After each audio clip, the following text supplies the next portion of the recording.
tumenye ngo uwo muntu we ibyo bintu ayo marorerwa yabaye mu gihugu cyacu ajya kumujya uwo muntu ubikubwira wenda ajya kuyemera yemeye uwayamubwiye we yayakuye ese basi ni ibintu byaturutse iwabo araza aravuga ati twebwe dukora gutya reka natwe dushyireho ubu bwoko abahutu tutsi twa reka tuwushyire kuko n'iwacu burari kandi burakora bigenda neza ese uwo muntu basi yabikuye iwabo bihari ubanze wibaze ako kabazo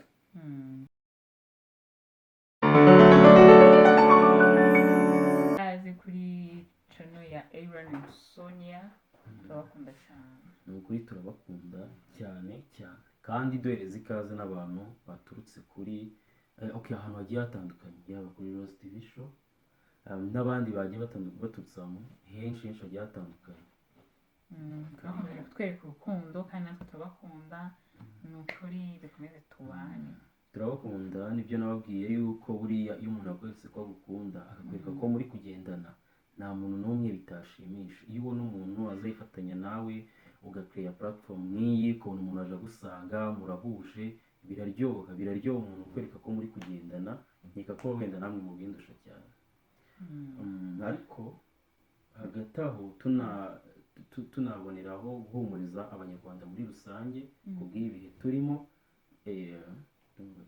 nibyo ngiye kuvuga mvuga ngo hari abantu batumenyereye so muri brand nyinshi bashobora kuba babona umunsi nyine dutuje nk'ukuntu bibaza se habaye iki ariko ni mu rwego rwo kwifatanya n'abanyarwanda muri rusange muri ibi bihe turimo mu rwego rwo ntago jokes zishobora kuza mbere cyangwa se nyuma ariko igihe cyageze ari igihe ngarukamwaka ibihe tuba turimo turabizi tubiziranyeho ni niyo mpamvu ikiganiro cy'uyu munsi kitari bujye kure cyane y'ibihe nk'ibi turimo nk'abanyarwanda turabizi ko dukurikirana n'abandi batari abanyarwanda ariko byanze bikunze ibintu turi buvuge biraba byumvikana ndetse n'ibitekerezo byanyu birakenewe n'abo ngabo uvuze bari mu bihugu bitandukanye bagerageza gufatanya natwe nk'abanyarwanda muri rusange mu bihe turimo byo kwibuka jenoside yakorewe abatutsi mu 1994 uyu munsi ukuntu tugiye kuganira cyangwa se ikiganiro tugiye gukora turagikora muri ubu buryo gipakitinga nk'umunyamakuru gipakitinga nk'umutumirwa kugira ngo ikiganiro cyacu twateguye uyu munsi kize kugenda neza kandi mukomeze muduhe ibitekerezo byanyu biradufasha cyane murakoze gutyo aragenda mbaza nk'umutumirwa nanjye ngira ibyo nsubiza ariko namwe nk'uko duhora tubana mu tuntu tugiye dutandukanye mu biganiro bigiye bitandukanye cyangwa se ibintu byinshi reka n'ubu tubane kandi ibitekerezo byanyu ni ukuri birakenewe tugiye kuganira ku ngingo z'ibihe turimo ariko namwe dutegereje ibitekerezo byanyu muri comment turatangira rero hello muraho neza twagiye kuba ikaze muri studio muri kumwe ni Kayitesi Sonia nk'ibisanzwe uyu munsi dufite umutumirwa twakiriye mbere yuko abibwira reka mbanze babwire gato ku nsanganyamatsiko y'uyu munsi kugira ngo dukomeze insanganyamatsiko y'uyu munsi rero tugiye kuvugaho ni ukurebera hamwe uruhare rw'urubyiruko mu kubaka igihugu no kurwanya ingengabitekerezo ya jenoside reka dutangire umutumirwa wacu abanza twibwire hari abantu batamuzi noneho dukomeze tuganira murakoze cyane amazina yanjye nitwa Mugabo Aaron ndabashimiye cyane wenda ikireze kuri cyo ndi umugabo ndubatse numva ari ibyo ndanabashimiye cyane kuba mwanumiye muri studio yanyu twongeye kubwira ikaze hari abantu batekereje bibaza ngo twari tuvuze ku bintu by'urubyiruko none uraje uravuga ndi umugabo ndubatse bahita babihuza bavuga ati se ni gute batumiye umugabo kandi tuvuze urubyiruko banza ugira akantu gato ubisobanuraho aho ngaho murakoze kuri icyo kintu ndi umugabo ariko nubwo tugiye kuganira kuri icyo kintu cyo kurebera hamwe uruhare rw'urubyiruko mu kurwanya abapfobya n'abahakana jenoside yakorewe abatutsi muri Mata 1994 nanjye nje nk'urubyiruko kuko tuzi ko urubyiruko n'ubundi imyaka y'urubyiruko niba nibeshye iragera kuri 35 nanjye ndaho hagati aho kuba ndi umugabo ndubatse ariko nanjye ndabahereza nosiyo nkeya mfite ariko yego ke jenoside ntabwo yabaye yakorewe abatutsi ntabwo yabaye mari, ariko ndagenda mbasangiza nanjye ibitekerezo byanjye nk'umuntu wabyize ndetse nkanaganira n'abandi bantu bagiye batandukanye ndetse no mu makarabu menshi agiye atandukanye. so ngira ngo arabasobanuriye byinshi ku bantu bari bafite ikibazo cyo bibaza ngo ni gute twatumiye umugabo kandi twavuze ku rubyiruko. Bisobanuye neza ko urubyiruko ruhera ku myaka 18 kugera kuri 35, so abari hagati aho bose tutitaye tubigendeye nyine kuri gahunda za leta, tutitaye ngo yaba yarashatse cyangwa akiri umuseribateri. So niyo mpamvu tumuzanye nanone nk'umuntu wavutse nyuma ya jenoside, wumvishe amateka mu kuyabwirwa, mu kuyasoma, mu kwigishwa mu ishuri. So abo nibo bantu dushaka kuganira nabo, nibo bantu dushaka kureba uruhare rwabo nk'abantu bigishijwe amateka, atari abantu bayabonye gutya n'amaso, kugira ngo turebere hamwe ese uruhare rwabo bo ni uruhe. Yego. So reka rero twatangira. Ikibazo cya mbere kiragira kiti ese wowe nka Mugabo Aroni, kwibuka jenoside yakorewe abatutsi yo muri Mata 1994 uyumva ute, cyangwa n'iki igisobanuro iguha nkawe? Murakoze cyane. Hari ikintu uvuzeho, ariko hagati aho nubwo avuzeho ni ku rubyiruko. Ntekereza kuri televiziyo yanyu ikurikirwa wenda n'abantu bakuru bareba batari n'urubyiruko, wenda bari butwunganire muri comment bakagira icyo babivugaho. Ngewe nyibona nk'uko nababwiye, ntabwo nabaye muri icyo gihe, nagiye mbyiga ngenda mbyumva nganira n'abakuru mu maklabu, tugenda twisobanukirwa ndetse n'amateka y'u Rwanda mbasha kuyasobanukirwa. Jenoside yakorewe abatutsi muri Mata 1994, ngewe ukuntu nyumva ibumbatiye amateka y'igihugu cyacu, kandi ikaba isobanuye ikintu kinini cy'aho twavuye n'aho tugeze ubu, ikanatwereka ndetse n'icyo n'intumbero y'aho tugomba kugera, ikadutera imbaraga zo kuvuga ngo tuva aha tugera genda umubare uko. Urakoze cyane. Dukomeje noneho, ni gute urubyiruko rwagira uruhare mu kurwanya ingengabitekerezo ya jenoside? Ni gute wowe ubyumva, ni uruhe ruhare urubyiruko aho ngaho rukwiye kugira? Murakoze cyane. Uruhare rwa mbere runini, urubyiruko rugomba mbere na mbere rugomba kumva yuko ari rwo Rwanda rw'ejo. Rugomba kumva ko ari u Rwanda rw'ejo. Ejo ababyeyi bacu bashobora kubyina bavamo. Urubyiruko rero nitwe turi imbere, nitwe tugomba kumenya ibyiza igihugu cyacu gikeneye, tukaba ari natwe dutera intambwe nini cyane yo kumenya amateka y'igihugu cyacu, tukamenya aho cyavuye n'aho kigeze, tukamenya n'aho gishaka kujya. Bityo ibyo bintu bikazanatuma mu gihe twamenya amateka y'igihugu cyacu, nabyo bizatuma dushyira imbaraga nyinshi, uruhare runini rwacu tukarushyira mu kurwanya abahakana n'abapfobya jenoside yabayeho mu gihugu cyacu cy'u Rwanda yakorewe abatutsi muri Mata 1994. Ubwo urubyiruko uruhare rwa mbere na mbere ni ukwita ku mateka ndetse rugasigasira n'ibyo igihugu cyagezeho, rushyiramo n'imbaraga mu kugira ngo ibyabaye bitazongera kubaho. tukiri aho ngaho, umuntu ahita yibaza ese ko ashobora gutumira umuntu umwe akaza akakubwira ati urubyiruko rugomba kugira uruhare, rugomba kwigishwa ibyo, ariko ugasanga bivuzwe mu magambo gusa birangiriye aho. Wowe ni nk'ubuhe buryo bwo mu bikorwa wumva urubyiruko rwagakoresheje kugira ngo rugire uruhare mu kurwanya ingengabitekerezo? Murakoze cyane. Uruhare rwa mbere, icyo ni kimwe cyo kuvuga ngo icyo ni kimwe ndanari mvuze. Ikindi, urubyiruko rugomba kwitabira amaklabu agiye atandukanye kugira ngo babashe kuganira nka za Never Again, amatsinda ndetse na AEG. Nshimira n'igihugu yuko mu mashuri hafi ya yose AEG ndakeka irimo, bitabira kujya mu matsinda aganira mu buryo barwanya ikibi nk'icyo cyabayeho mu gihugu cyacu. Ndetse ikindi kintu numva urubyiruko rwakora mu buryo bw'ibikorwa, buriya biba byiza iyo begereye abantu bari muri kiriya gihe bakabaganiriza. Ubwo gusoma amateka y'igihugu ni kimwe, kwegera abantu, kujya mu maklabu.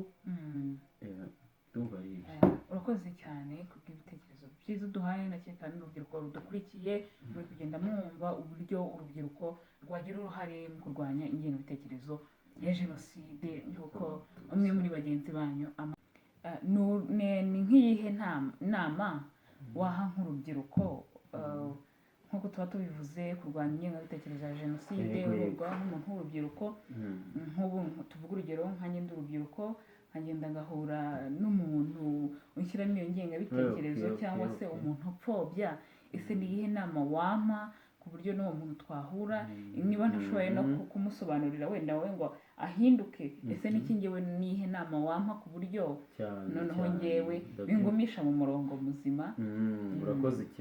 urakoze cyane kuko icyo kibazo mbajije ni cyiza cyane. ushobora guhurana abantu bayipfobya, twabonye ko ku ijanisha usanga abakuru bamwe bari bahari bakuru batari urubyiruko aribo basobanukiwe ari n'abafite amagambo menshi yo kugucengezamo ku buryo wabasha kubagana.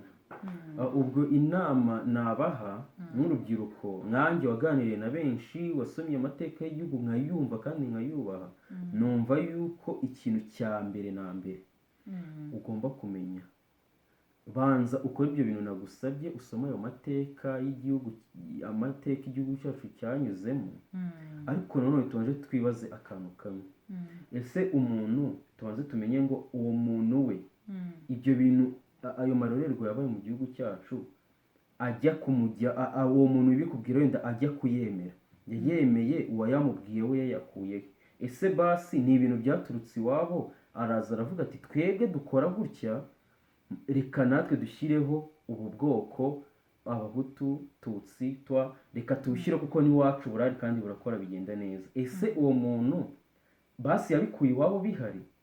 ubanze wibaze ako kabazo. ikindi mbere y'uko unumva ibyo akubwira mbwira ati se iyi myaka 30 tumaze twibuka abacu, biriya bintu nzibutso tujyamo twibuka umunsi ku wundi, ari amazina ni amafabrikano. ese imibiri y'abantu dukura ahantu hagiye hatandukanye yo ukeka ko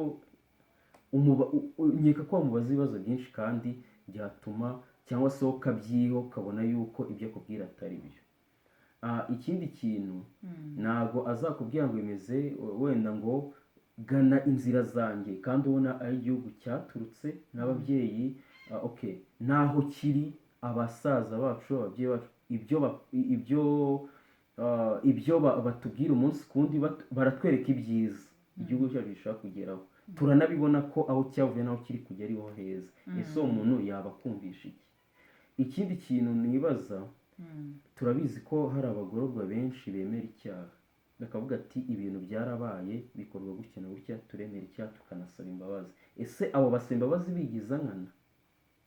n'icyo nacyo ukagitekerezaho.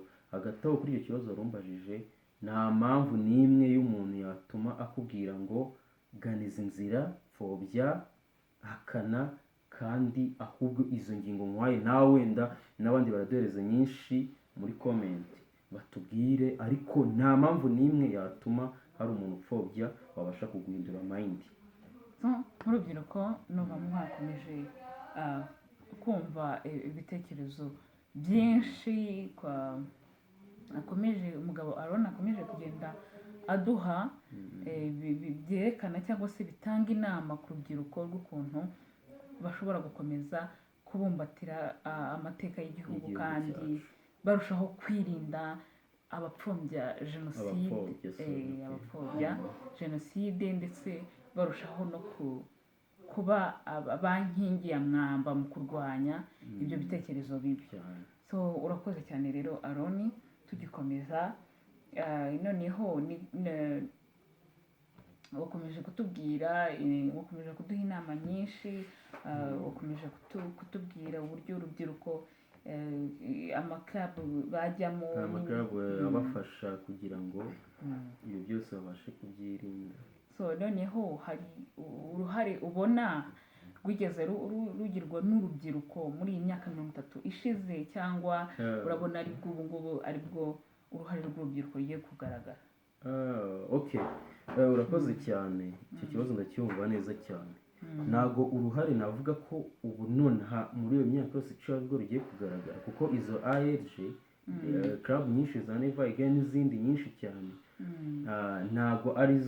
ntago zivutse ubu nonaha, nta nubwo zivutse kuri inshuro ya 30, ahubwo izo mbaraga zatangiye kuva kera.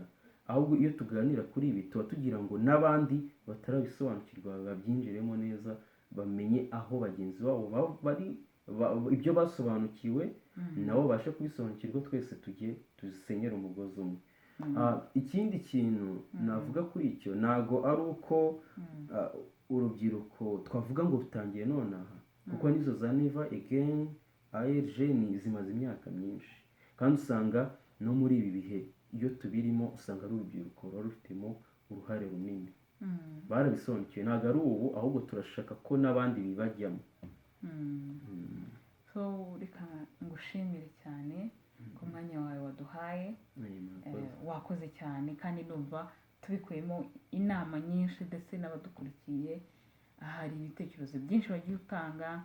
Buriya baravuga ngo kuvuga menshi siko kwiyamarayo, ariko ku bitekerezo aduhaye bitari byinshi cyane ndetse bitari bikeya, abantu badukurikiye bari bukomeze bongeraho ndetse wenda basobanura neza ku byo yaba yasobanuyeho gake, dukomeza twigishanya, kuko ni uguhozaho, kwiga ni uguhozaho. So turagushimiye cyane kubw'umwanya wawe, dushimira cyane n'abantu bakomeje kubana natwe muri iki kiganiro, kandi turabakunda cyane. Ciao ciao.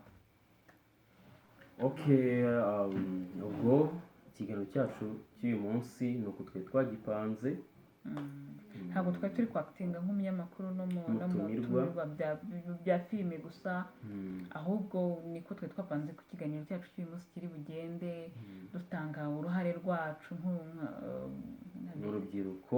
Nako turi urubyiruko nubwo twabivuze, ni urubyiruko nubwo twivuze turi urubyiruko, kuko umuntu wese ubundi muri leta yize 35 aba yitwa urubyiruko. Ikindi twabonye ko dukurikirwa n'urubyiruko cyane, statistique yacu tubona ko ari urubyiruko. Ntabwo twashatse gukora, bitewe n'ibihe turimo, twashatse gukora ikiganiro nk'iki kugira ngo rega natwe igihugu cyacu mu by'ukuri aho cyavuye n'aho kiri turahabona igihugu cyacu kiri mu bihugu bimeze neza kandi byaraturutse kure. Ugasanga hari ibihugu mbere ya jenoside yakorewe abatutsi mu 1994 hari ibihugu byari biriho binakora inganda zimeze neza, ariko igihugu cyacu kiri mu bibazo nka biriya. Ariko usanga kiraje, kirideburiye, kirazamutse, kiri mu bihugu bimeze neza muri Afurika 5 bya mbere. Ariko byose kubera gukorera hamwe, kubera ibyo byose gusenyera umugozi umwe, ubu kiri ahantu hazima. Bityo rero turetse n'abantu twaganiraga nk'urubyiruko, twebwe duharanire kwiyubakira igihugu cyacu, tutumvisha ibyo ku ruhande, uhakana, upfobya, inzangano, ugushyiramo ibintu bitari byo. Ibyo byose ni ibyo gutwara umwanya gusa, ibintu bitari byiza mu bantu, ariko nyamara ugasanga nta kintu cyiza byigisha, kuko nka jenoside hari ibintu turemera yuko byabayeho, abazungu batuzanira ngo hutu twatutse, ariko ndababwiza ukuri ko ushobora kwifata ukavuga ngo kanaka, cyese reka nitangeho urugero, Aroni, ukamushyira abantu bakamera nk'abagiye mu kazu k'amatora, ukavuga ati tugiye gufata nk'abantu 200, mujye mugenda mutore muvuge ngo Aroni muri ubwo bwoko butatu ni iki. Ukabura wese ndabizi neza ko agenda atora, tuvuga urugero, ugasanga wenda bose bagiye batora ibintu bigiye bitandukanye birangana, ariko se gute uvuga ngo abantu ni kuki batahurije kuri kimwe? Kuki batavuze ngo nk'uko Imana yavuze ngo uyu ni umuhungu uyu ni umukobwa? Kuki batavuze ngo bose bavuga ati Aroni turabizi ni umuhungu, batore hamwe? Ni uko ari ibintu biri mu gicu bagiye bareberaho bidasobanutse, kugira ngo banganishe bazana urwango. Kuki batora bakagenda babusanya, ariko babaye ari ukuvuga ati ese wenda tuvuga urugero, uyu Aroni ni umuhungu ni umukobwa, ari ugutora ko ari umuhungu, bose batora 100% kuko bandeba, ariko uko babusanya nuko ari ibintu bidasobanutse. Bityo rero mureke niba ari ukwiteza imbere nk'urubyiruko, twiteze imbere ukwacu, dukora utuntu twacu uko tugomba, ariko umuntu wakubibamo inzango zidasobanutse, abo bo tubima amatwi. Mwakoze cyane kubana natwe, muradukunda kandi natwe turabakunda, dukomeze tubane, ibitekerezo byanyu turabikeneye cyane kugira ngo dukomeze twubake u Rwanda rw'ejo ndetse kandi turabashimiye umva ni ukubashimira cyane mwakoze Bye, bye. cyane